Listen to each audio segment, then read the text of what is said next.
mau nanya nih, siapa sih dari kita yang suka banget berpergian pakai pesawat terbang dan berangkatnya itu dari bandara tersibuk di Indonesia, Bandara Soekarno-Hatta? Nah, tentunya sebelum naik pesawat kita pasti pesan tiket dong. Coba bayangin, kamu lagi ngantri untuk check-in dengan antrian yang panjang banget dan suasananya yang ramai banget. Dan kamu langsung kepikir, oh ini kan akhir tahun, tapi di bulan-bulan lainnya bandara gak seramai ini ah. Apalagi pas lagi masa COVID-19 kemarin, penumpang tuh jadi dikit banget. Dan lonjakan penumpang ini sampai masuk berita loh. Nih, aku tunjukin. Terlihat melalui pantauan udara. Berdasarkan data pengelola bandara, hari ini kepadatan penumpang mudik masih terjadi. Teman-teman semua penasaran gak sih? Kenapa penumpang pesawat ini banyaknya di bulan-bulan tertentu aja? Gimana sih pihak maskapai pesawat dan pihak bandara bisa handle semuanya? Mau tahu jawabannya? Sini, aku kasih tahu. Tapi sebelum masuk, aku mau kita kenalan dulu. Kenalin, aku Tiffany Cantika Silalahi dengan NPM 140610230027. Nah, karena udah kenalan, mari kita masuk ke jawabannya. Jawabannya adalah di analisis data deret waktu. Nah, di sini ada dua metode Holtzwinter dan juga dekomposisi, di mana kedua metode ini digunakan untuk data yang merupakan data musiman. Gimana sih data musiman itu? Sini aku tunjukin. Jadi teman-teman, ini adalah data jumlah keberangkatan di Bandara Soekarno-Hatta dari Januari 2017 hingga Februari 2025. Nah, di sini grafiknya naik turun tuh, ada yang naik. Nah, itu yang menunjukkan bahwa penumpang pesawat lagi naik-naiknya tuh. Tapi ini ada turun banget nih. Nah, itu terjadi di sekitar tahun 2020 karena adanya COVID-19 teman-teman. Jadi ini merupakan contoh grafik data musiman di mana pola naik turunnya akan cenderung sama dari waktu ke waktu. Oke, sekarang kita masuk ke metode Holtzwinter, di mana metode Holtzwinter ini yang sering disebut juga dengan triple exponential smoothing adalah teknik peramalan deret waktu yang memperhitungkan 3 komponen utama. Jadi kita highlight peramalannya ya guys. Dan metode ini masih termasuk dalam keluarga exponential smoothing.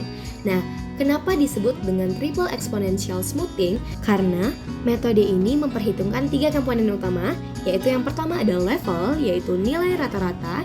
Yang kedua, tren, arah perubahan data dari waktu ke waktu. Tren ini bisa naik dan juga bisa turun ya. Yang ketiga, ada musiman, di mana ini merupakan pola berulang dalam data pada interval tertentu. Nah, di metode Holtzwinter ini punya 2 model teman-teman. Yang pertama ada model aditif dan multiplikatif yang nantinya akan aku jelasin ya. Nah, selanjutnya metode ini menggunakan atau melibatkan 3 parameter, yaitu parameter alfa, beta, dan gamma, di mana masing-masing parameter ini berada di interval 0 sampai 1. Oke, saatnya kita kenalan dengan 2 model tadi, model aditif dan multiplikatif. Pertama, apa itu model aditif? Jadi, model aditif itu digunakan untuk data yang berpola musiman dengan amplitudonya konstan. Nah, komponennya itu ada level, tren, musiman, dan juga peramalan dengan rumus yang tertera di layar ya. Begitupun dengan model multiplikatif, yaitu model yang digunakan untuk data berpola musiman dengan amplitudo yang berubah-ubah. Oke, selesai masalah rumus, kita masuk ke gambar. Nah, jadi perbedaan di model aditif dan multiplikatif itu ada di gambar ini. Teman-teman bisa lihat kalau aditif tadi kan konstan. Nah, teman-teman bisa lihat nih arah perubahannya itu sama gitu loh setiap musimannya. Sedangkan yang multiplikatif berubah nih seiring berjalannya waktu, dia semakin banyak atau semakin besar. Oke, move to the next. Kita masuk ke kapan digunakan metode Holtzwinter ini. Jadi metode Holtzwinter ini cocok banget kalau kamu pengen meramalkan sesuatu, tapi ada syaratnya, di mana ketika kamu ingin menggunakan metode Holtzwinter, data kamu itu harus memiliki 3 komponen, yaitu tren, di mana data menunjukkan peningkatan atau penurunan dalam jangka yang cukup panjang. Kedua, musiman, jadi data kamu harus memiliki pola berulang dalam kurun waktu atau interval tertentu. Terakhir, historis data kamu tuh harus cukup, di mana minimal harus 2 siklus musiman penuh untuk inisialisasi model. Nah, contoh penerapannya yaitu misalnya kamu ingin meramal nih gimana ya banyak penjualan kamu di bulan depan atau tahun depan.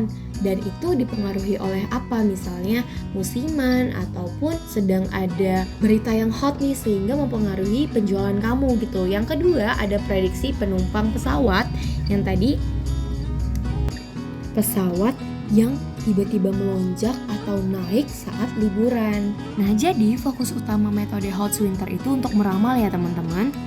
Selanjutnya kita masuk ke metode dekomposisi, di mana metode ini merupakan pendekatan analisis data deret waktu untuk mengidentifikasi faktor-faktor komponen yang mempengaruhi masing-masing nilai dari data, dan setiap komponen itu harus diidentifikasi secara terpisah.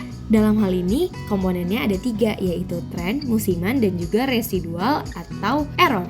Sama seperti metode Holtzwinter, metode dekomposisi juga punya 2 model, yaitu aditif dan multiplikatif. Bedanya, ini cuma ada 1 rumus untuk setiap model, di mana perbedaannya hanya ada di tanda matematisnya.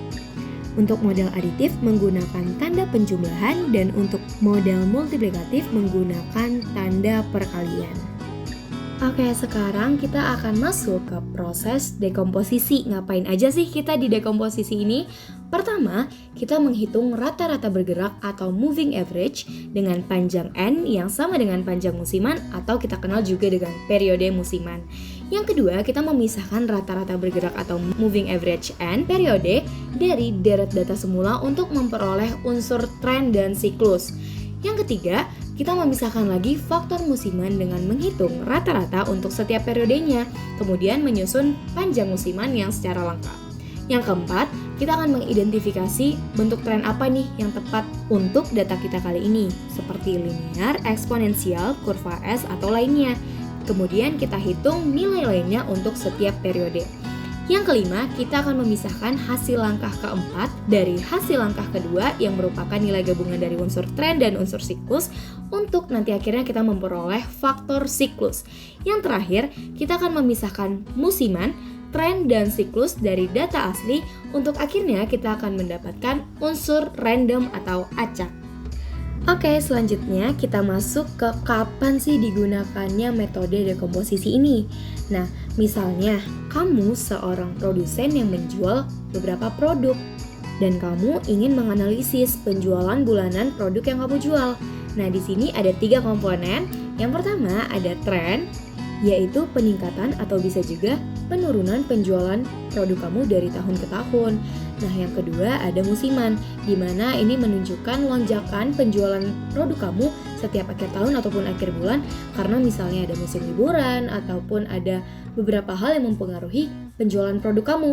Dan yang terakhir ada residual. Nah, residual ini berupa variasi acak yang bisa aja disebabkan dari faktor eksternal kayak promosi ataupun perubahan keinginan dari konsumen kamu. Dengan begitu, kamu bisa nih merancang strategi yang efisien sehingga penjualan kamu bisa menaik dengan pesat. Dan akhirnya kita sampai di tahap akhir, yakni kapan sih kamu akan menggunakan metode Holtzwinter atau metode dekomposisi. Umumnya, ketika kamu ingin meramal sesuatu, kamu sebaiknya menggunakan metode Holtzwinter.